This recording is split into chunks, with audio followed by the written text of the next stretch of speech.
Okay, so let's settle down again for the third talk. As was mentioned by the speaker by the last speaker, the videos as well as the slides of this talk. So you see that there is a video recording going on. So these videos will be available on the website of the workshop. So anytime you can watch those videos. They will be available on what's called the Math Science YouTube channel. And so also the slides of the previous talk will be available. So you can go back to those slides and then look at those proofs. Many of them he covered a lot of material, so it would be nice for you to go back and look at those slides. They will be permanently available on the web page of the workshop. Okay. Now it's a pleasure to introduce our third speaker for the day, Professor R. Ramanujam. He's at Math Science. He's a faculty here, professor here in the computer science, theoretical computer science group. He did his schooling in Trichy. He got his undergraduate degree at BITS Pilani, and then he got his PhD from the Tata Institute of Fundamental Research in Mumbai. After a postdoctoral stint at City University of New York, he came back to the he came back to India and to the Institute of Mathematical Sciences, and it's a pleasure. By the way, he's a very well-known name in science popularization and education circles in India. So it's a pleasure to welcome Professor Raman. Thank you.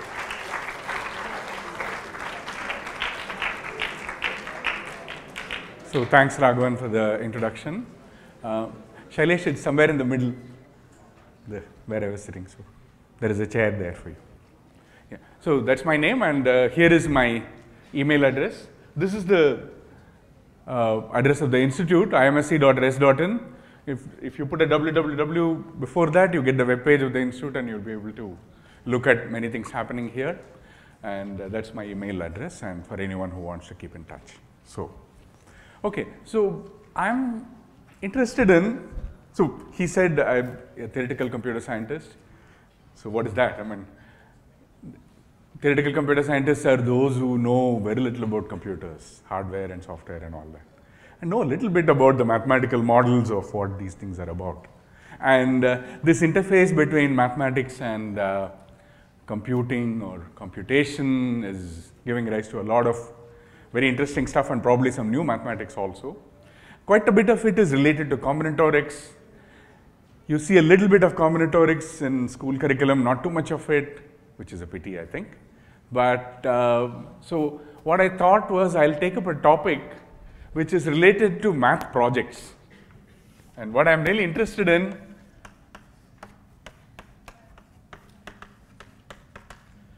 some kind of open-ended investigations that we can do, especially in topics like combinatorics, which interests me.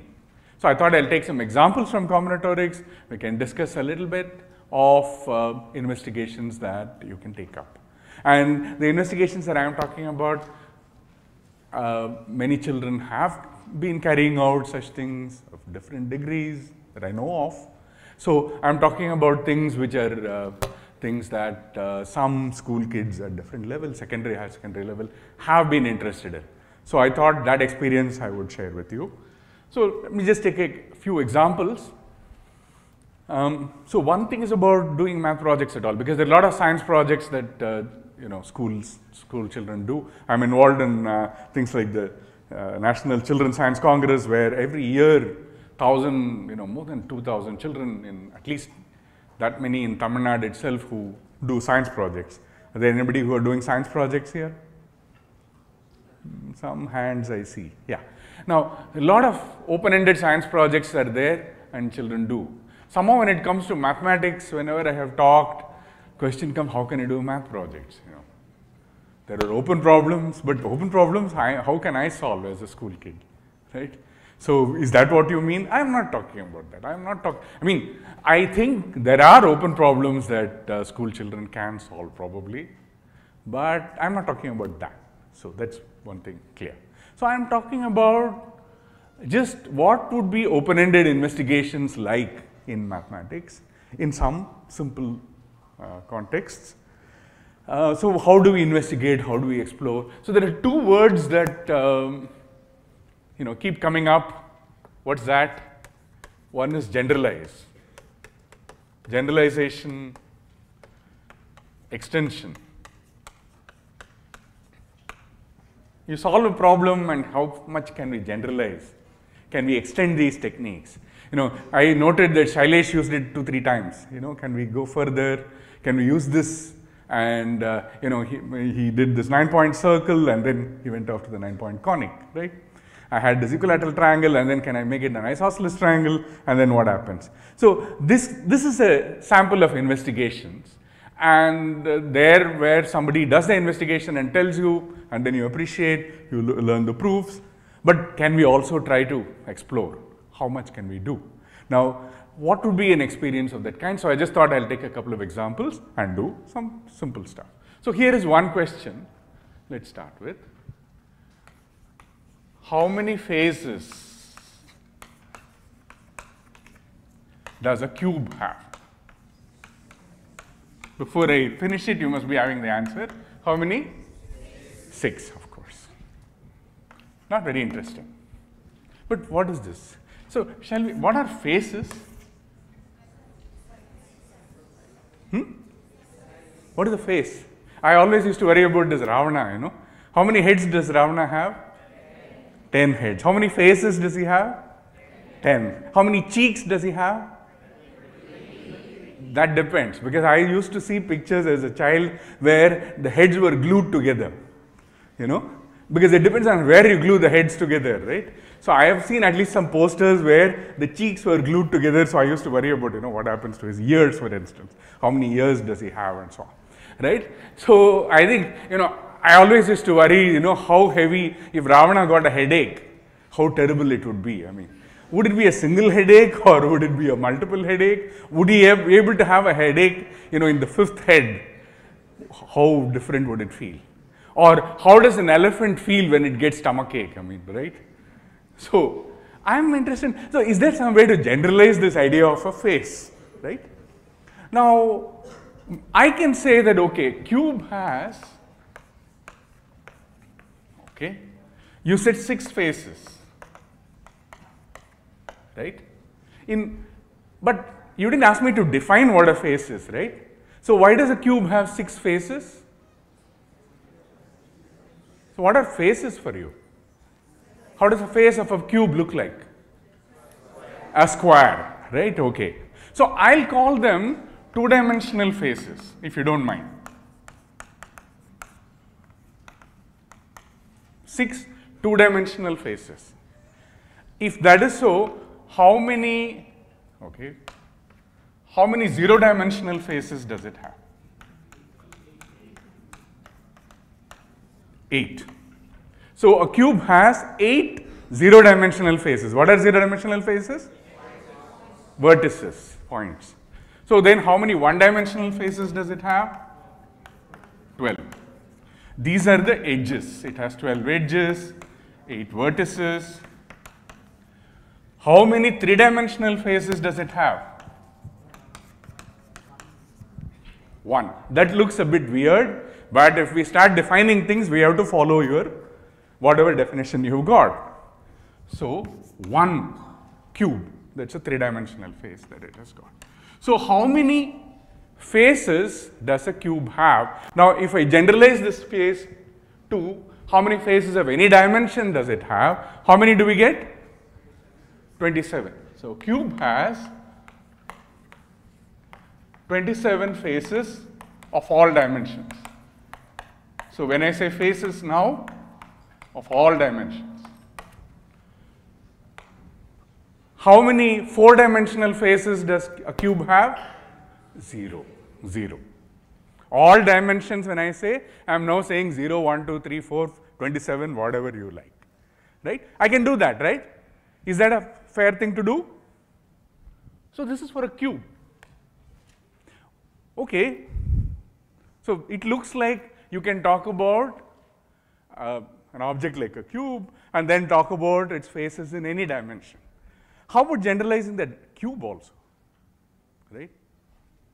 Why not? Why generalize only face? Why not generalize a cube also? A cube is a three-dimensional cube for me. It has got 3 dimensions, right? What would be a 2-dimensional cube? Square. Okay. So a 2-dimensional cube is a square. Okay, square has how many 2-dimensional faces? 1. How many 1-dimensional faces does it have? How many? 4. Because it has got 4 edges, right? How many 0-dimensional faces does it have? 4. Wonderful. So how many faces of all dimensions does it have? 9 faces of all dimensions. So we've got a 2-dimensional cube. So what should be the next that I should think about? What's a 1-dimensional cube? Exactly. Somebody said that, right? So what's a 1-dimensional cube? Yeah? A line. So line has how many 1-dimensional faces does it have? 1-dimensional faces, only 1. 0-dimensional faces, 2. So total, we are doing fine. What's the next thing I should talk about? If I have talked about a 3-dimensional cube, 2-dimensional cube, 1-dimensional cube, 0-dimensional cube. Very good. So what's a 0-dimensional cube? Point. How many faces of 0 dimension does it have? 1. How many faces of any other dimension does it have? 0. So total is 1. So what have I been doing here? So I said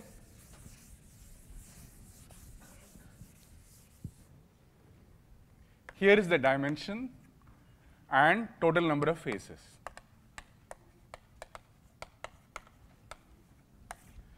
Zero dimension, I said 1. 1-dimensional cube, what did we have? 3. 2-dimensional, 9. 3-dimensional, 4-dimensional, 81. Why? But what is a 4-dimensional cube?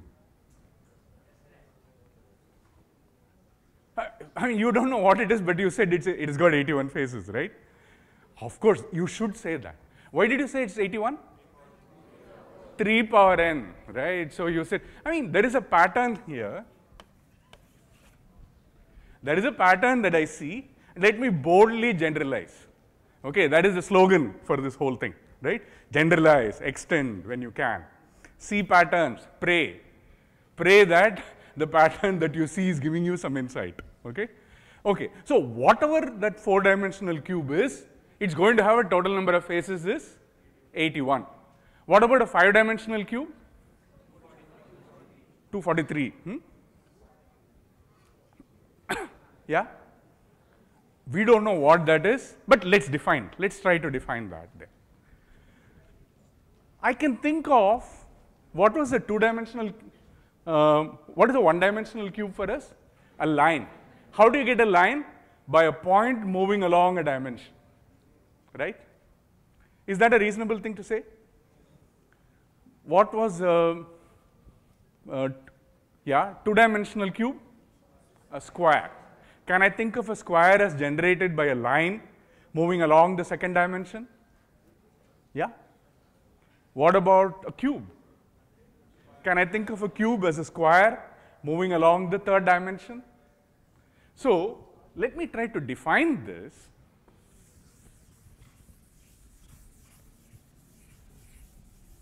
And then try to make sense of this 3 power n. Okay, I'll say a 3-dimensional, an n-dimensional cube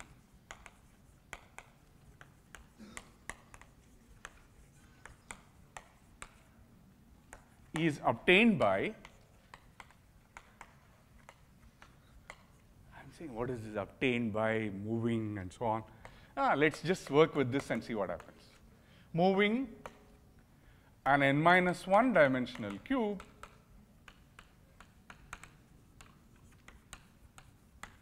along the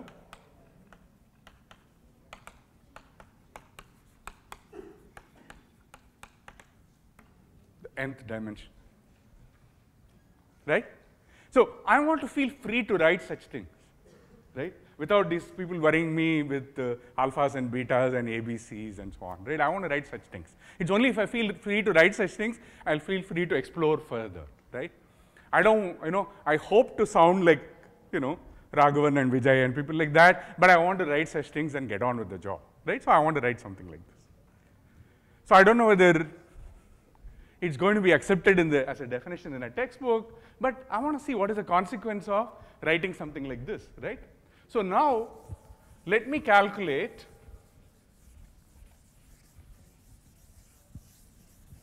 let me boldly try and see conjecture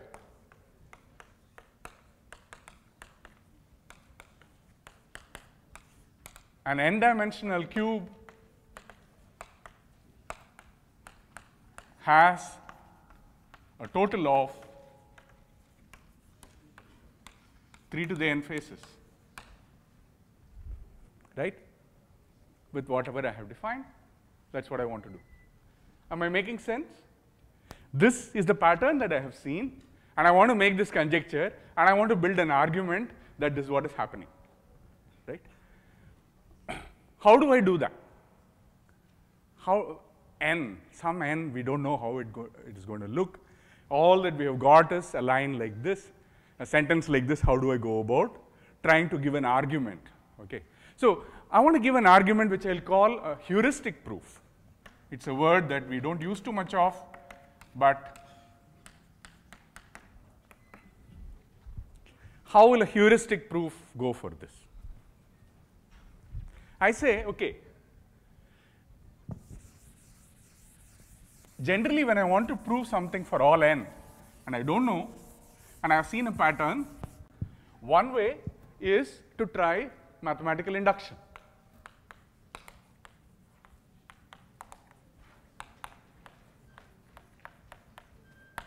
What does this mean? Yeah? First, I try to argue that it's true for 0. What is the thing for 0? 0-dimensional cube we are crystal clear about. We have no problem at all imagining it, right? A 0-dimensional cube has only one face of 0 dimension, and that is 1. 3 to the 0 is 1. No problem, right? N equal to 0, it's clear.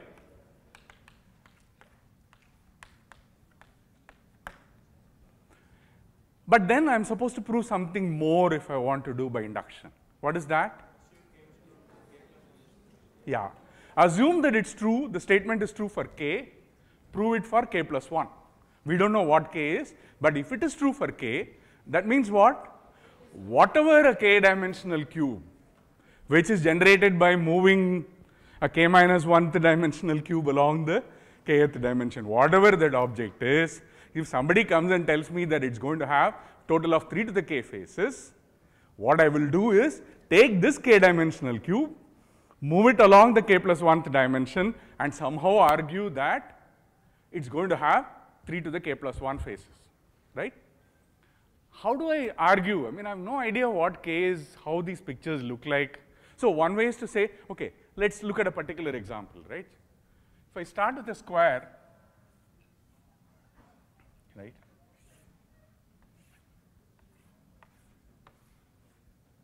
Okay, oh, I'm sorry, my pictures are not very good.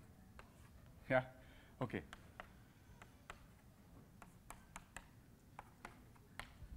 So this square is moving along the 3rd dimension.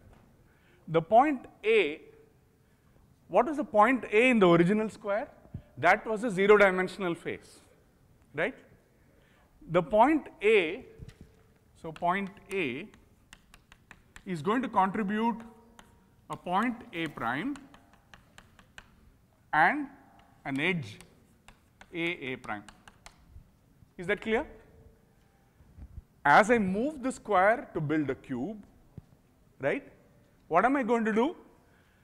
I start looking at the faces that are already in the given one, right? There is a point here, that's a zero-dimensional face.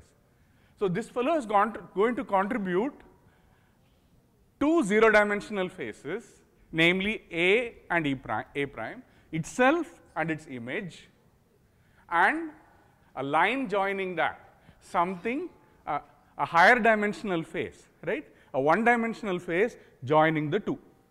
Am I making clear? So A contributes in the new one.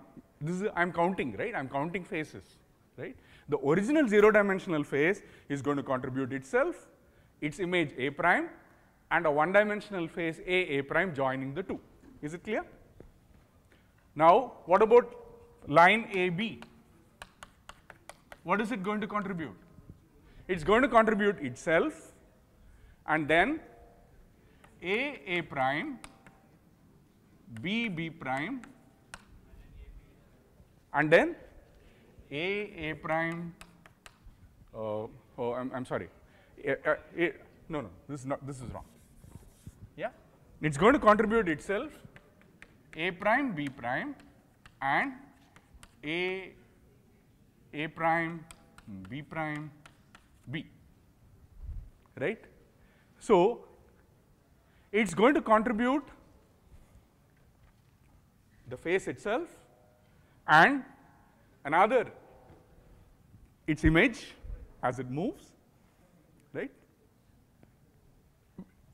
It's a one-dimensional face, it's going to contribute itself and another one-dimensional face and a square, right? Something which is two-dimensional face.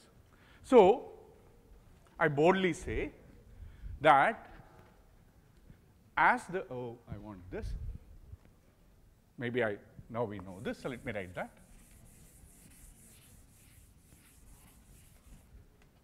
So every k-dimensional face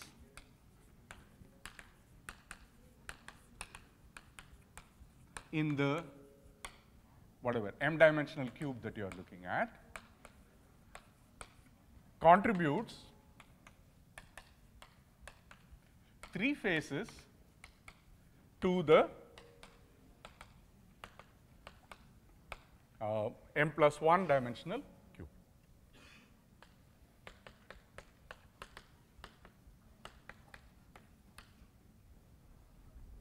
What are the three? Itself, its image of the same dimension, and a new face of a higher dimension.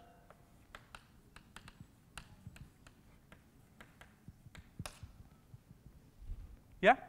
So now, okay, every face is contributing 3, right?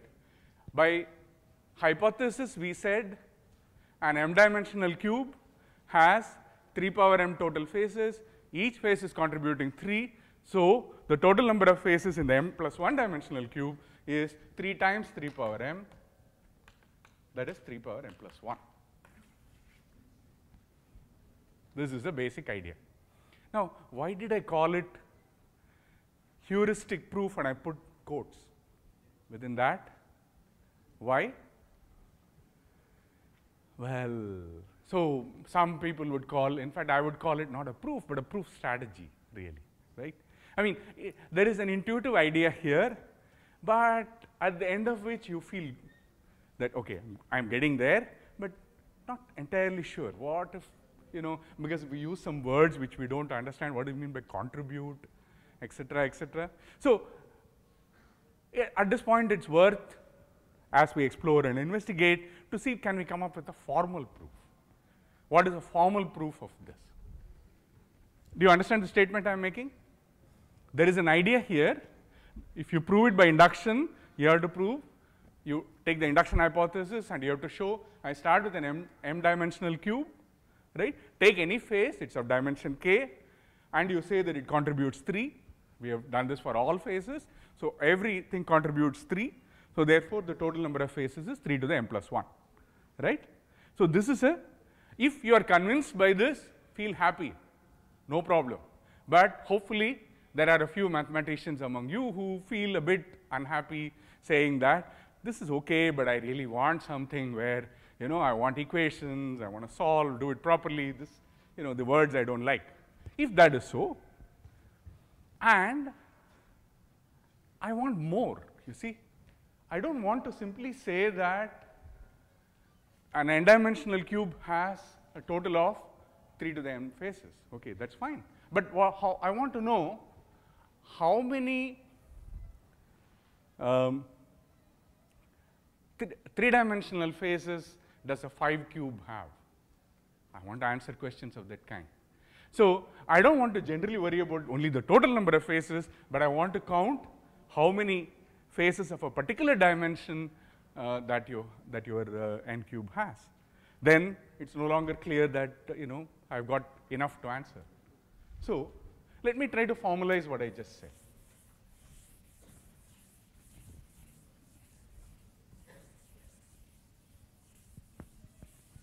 Let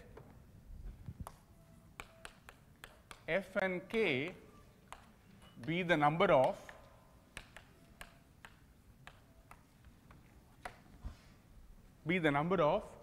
k-dimensional faces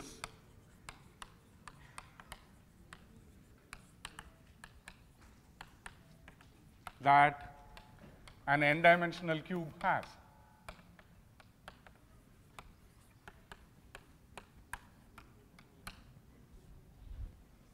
Okay? Now, I am pinning down to a particular number. But now, if I go through the same argument, what am I saying? Again, what I am saying is that if I take a k-dimensional face in the n-dimensional cube, right? What is it going to contribute? You remember? It's going to contribute 2 k-dimensional faces and 1 k plus 1 dimensional face. These are the 3. That's clear, right? So, if I now try to set up whatever I said in terms of the relation between n, k, n minus 1, etc., what do I get? I get something like this. Fn of k equals twice Fn minus 1 of k plus Fn minus 1 of k minus 1. You get one contribution of the lower dimension, one phase of higher dimension that you get, and 2 of the same dimension, right? Now, you've got a relationship. Now, this you have to sit and argue, and now I am going to fast forward a little bit. But at this point, now we can look at our equation, take our conjecture, and verify. So, our conjecture now says, the conjecture that we were talking about says sigma n equal to 0, k equal to 0 to n minus 1 to n, in fact. Yeah, f and k equals 3 power n. This is what we are saying. Yeah? Isn't that what we are talking about? Now, if from my equation, what do I have? Let's verify.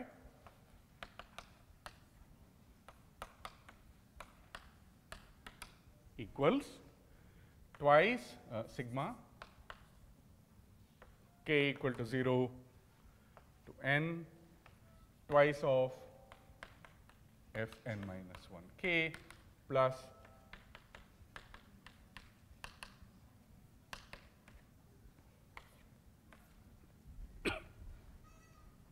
right. Now, there is some thing about what happens f minus 1, right. When I put f minus 1, what happens? Put 0, right.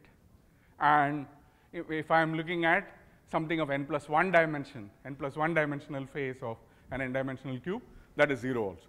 So, put zeros for these extreme cases, and now you can sit and plug it in. What is going to, what are you going to get? Yeah? In terms of indices, what have you got? So, this is nothing but twice if I pull it out, 0 to n, n plus 1 f and k plus n minus 1 f n k minus 1. Yeah. And that you get as 3 times 1 second, have I done it right?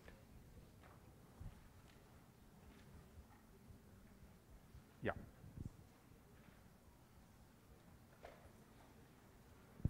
Yeah. So this, oh, let me think I've written it for fn plus 1. Yeah, 3 times 3 to the n minus 1, that's, and that is 3 to the.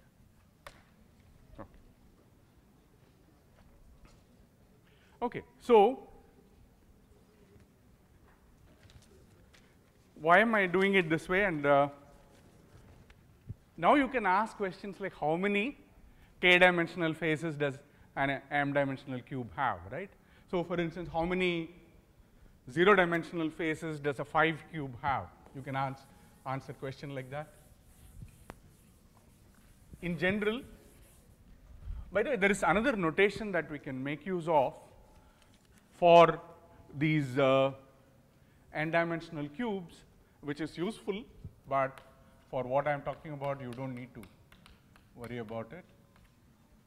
I can use representations like this. But I don't know whether I should do more on these things, but 0 less than or equal to x1 less than or equal to 1. But if I am looking at, so here is a question, how many 0-dimensional faces does an n cube have? This is, you can try to answer that. What we are now talking about is n tuples of the form where each of the elements is either 0 or 1, right? So that's how the points of an n-dimensional cube will look like. Yeah, and then you can sit and count from this. I have more questions, and now you can. So how many faces? How many k-dimensional faces does an n thing have? Right. This f and k. So here is another question. Show that f and k is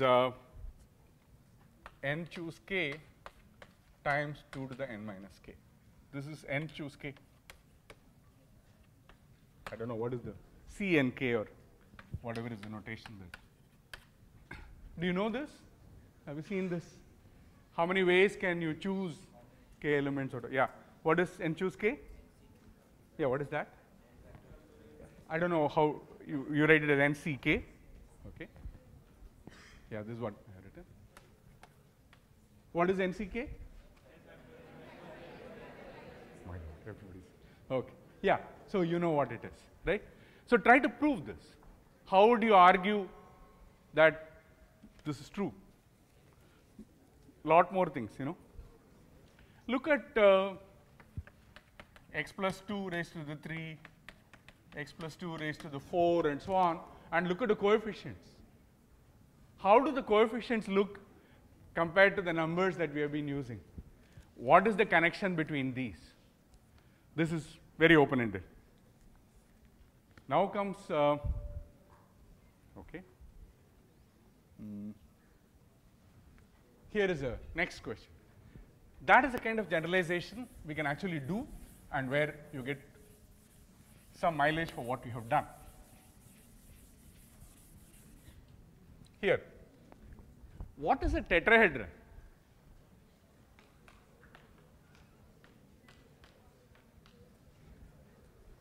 You can think of it as a rectangular pyramid, right? If I think of it as a rectangular pyramid,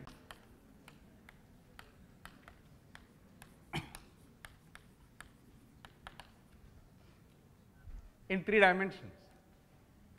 What is a 2-dimensional tetrahedron? What is a 3-dimensional tetrahedron? What is it in 1 dimension? What is it in 4 dimension? What is it in n dimension?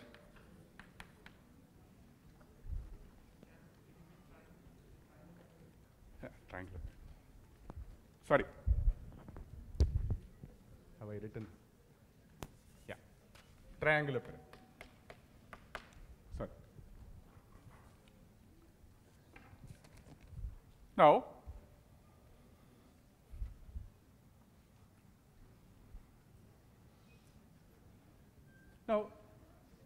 this tetrahedron in any possible n dimension has a name. People call it a simplex. Okay. Now,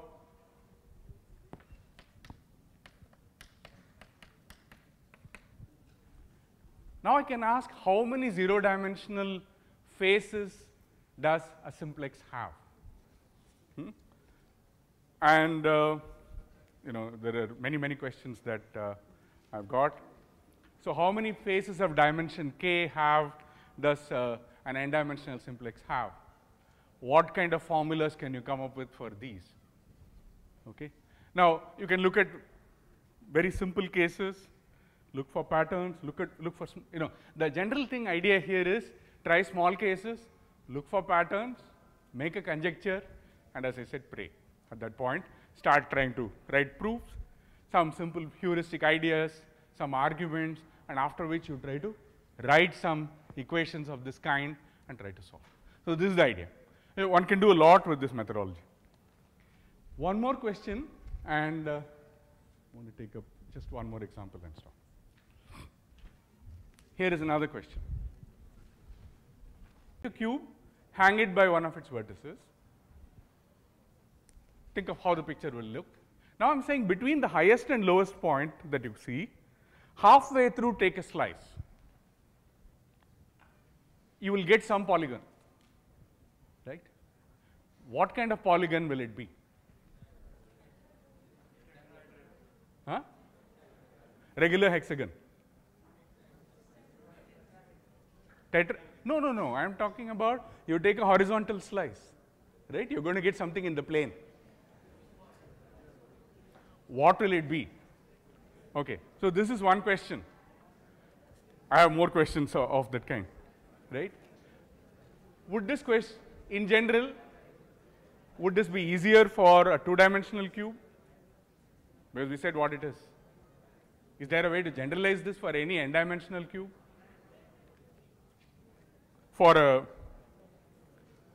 In fact, if I take a 4-dimensional cube and do the same process, what will I get? I will get some 3-dimensional figure. What kind of 3-dimensional figures can I get? Okay. So, there is a very nice investigation. It has some tie-up to what are called Platonic solids. That is what I will say. And let me mention a very different example, mainly because it was already something that it was asked for and something that I liked. One can do lots of very interesting investigations you can start with and do. Let me mention one that I like very much, and that is this. How many people know Sudoku? Oh, everybody is, right. So, yeah. So, how many people solve Sudoku puzzles every day? I should do. I certainly do. So, okay. Okay. So, on Sudoku, if you start investigating what kind of questions you can ask. I have done a lot of projects based on Sudoku with school children, so that is why I am saying. Yeah. Okay, here is a question. How does the Sudoku look? It is a 9 by 9 square.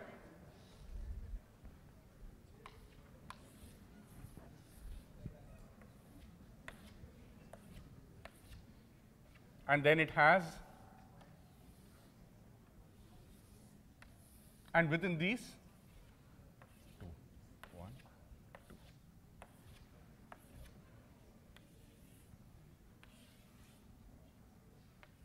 I am sorry, not a beautiful square.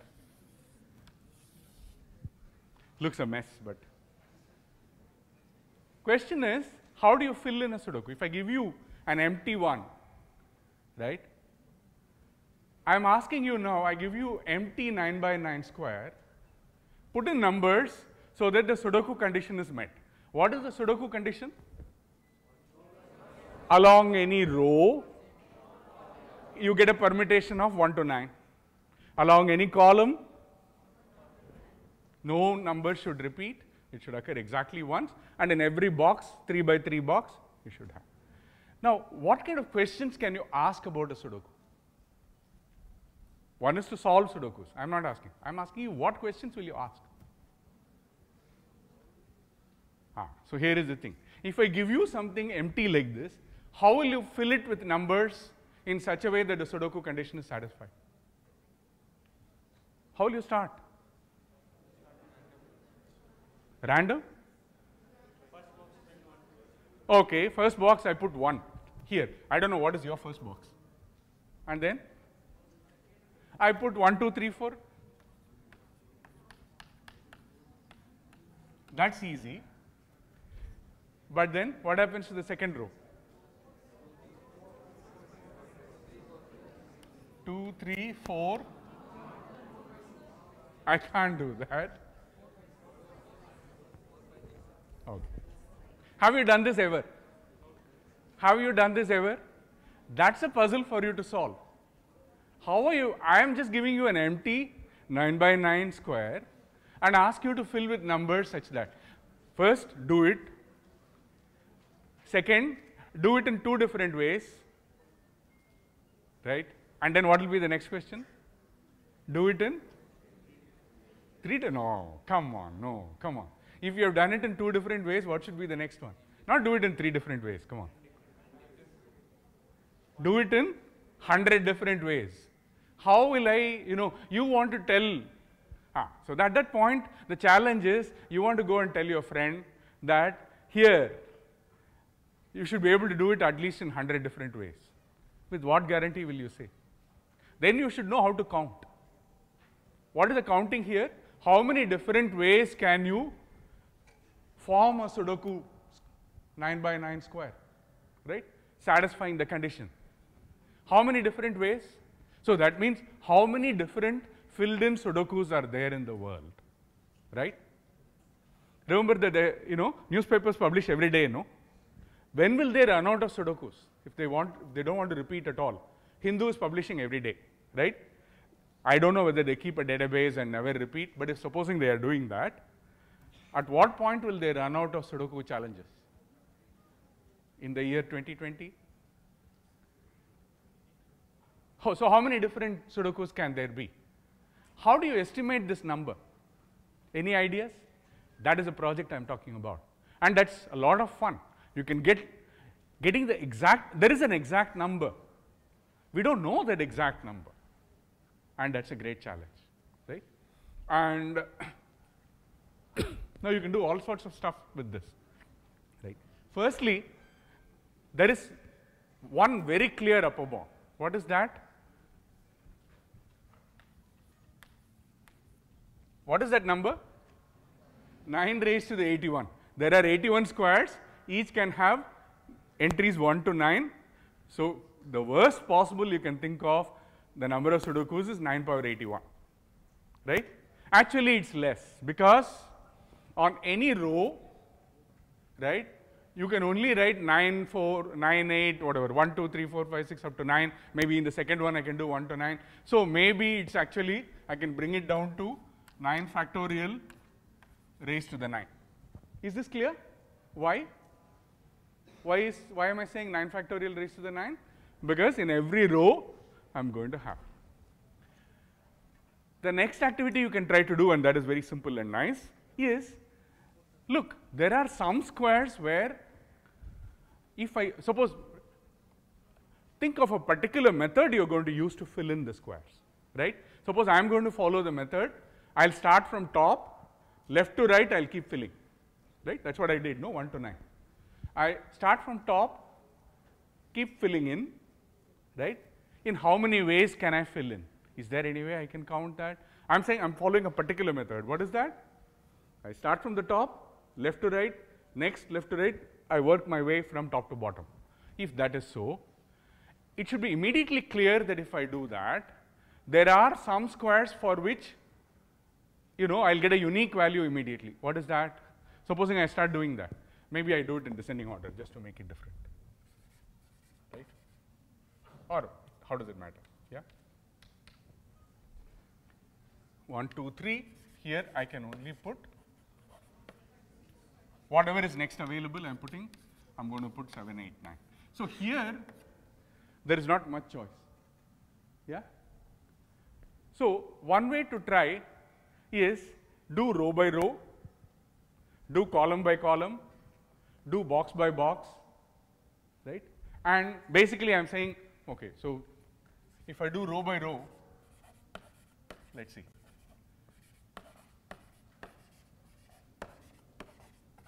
I'm going to have 9 ways of filling this, 8 ways of filling this, 7 ways, 6, 5, 4, 3, 2, 1. And I'm just taking care of the row condition. Right? I fill in a table like this. If I go column by column, I'll get another number like this. 9, 8, 7, 5, 4, 3, 2, 1. Right? And then I do box by box. Take the minimum. This is what I'm trying to say.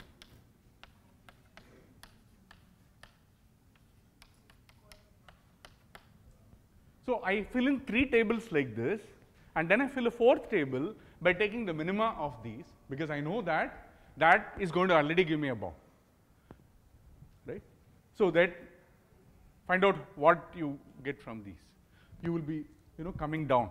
What are these numbers like? How big these numbers are? This is somewhere around 10 to the 41. 1.1 raised to the 10 to the 41 or something like that is that number. So by the time you have done these minima and multiplied, you are already coming down to somewhere around, I think, 5 times 10 raised to the 34 or somewhere. Right? You can do some more and more clever counting. And as I said, this is very open-ended. You can come up with all kinds of. I am saying for particular strategy, particular ways of filling, you can see, how the count gets reduced. Then comes the interesting question about, any other clever counting you can do. That's one line of work that you can take up. Second line of work is to say that if somebody already gives me a partially filled Sudoku, right?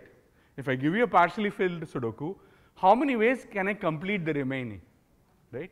So what you would like, so here is the next challenge. Come up with a Sudoku with very small number of empty squares, right? Fill in a lot, right? But in such a way that the remaining squares can be completed in more than one way.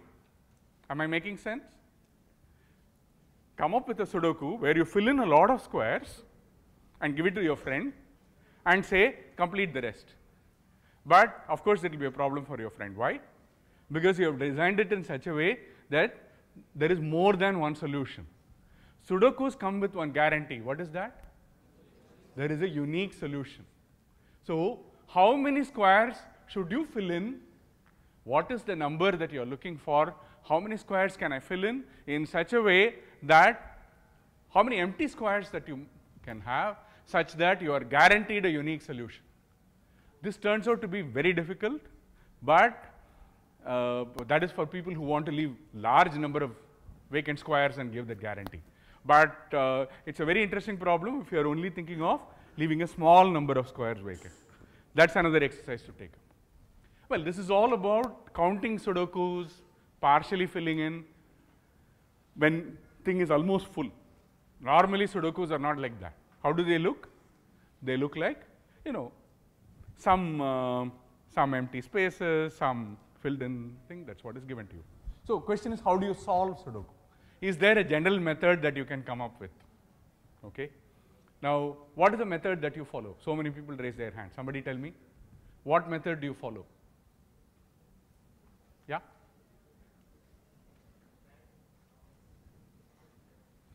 Just flip a coin. You can do that. That's a good idea. If you had a 9-sided coin, you can try. Yeah? How do you solve?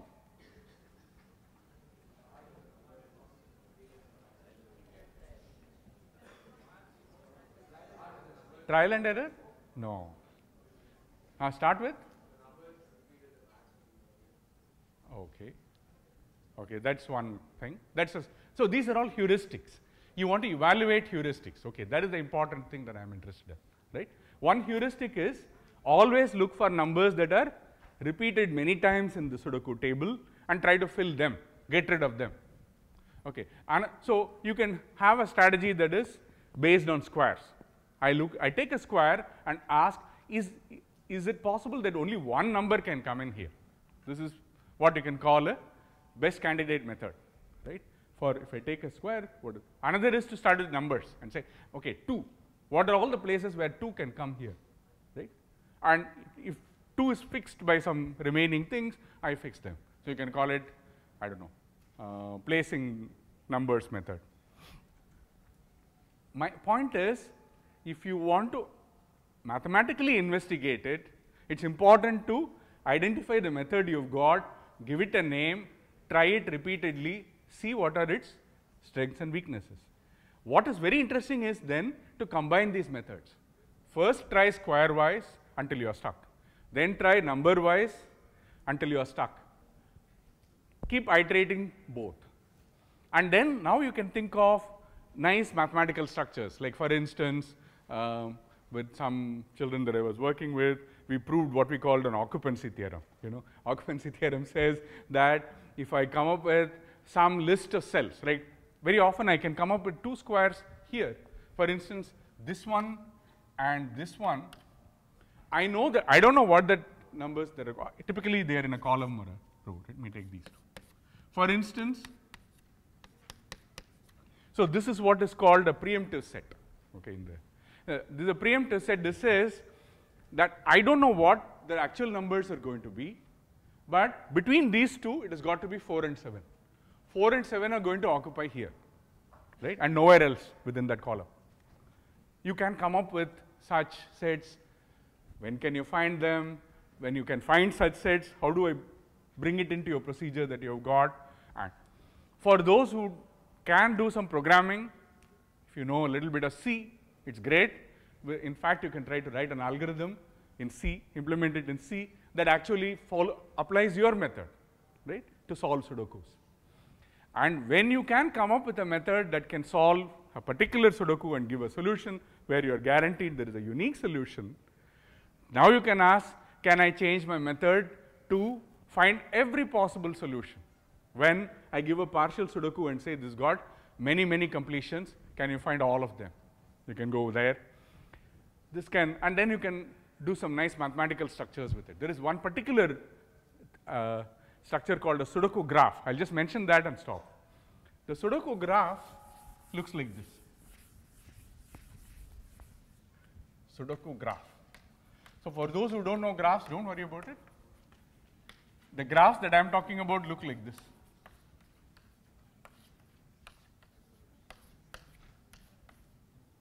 Things of this kind. That is, there are vertices and lines joining them. This is what is called a directed graph. In general, you need not even have orientation, just lines connecting. Vertices, lines connecting them. So those are what are called graphs. The Sudoku graph, what you do, it has got 81 vertices. Why? Every cell is a vertex, right? Give it some coordinate, 3, 4, 5, 6, right? There are 81 vertices. And in general, if I have got some Mn, M prime, N prime, when do you put an edge? If they share a column or a row or a box. You put an edge between two vertices if both these cells are part of the same row, or part of the same column, or part of this. Okay. Now, the problem of filling in a Sudoku graph, solving a Sudoku puzzle, is translated to a problem on this graph. You know what is that problem? It's called a coloring problem. The coloring problem says, I give you 9 colors. Okay. think of what all 9 colors you can think of.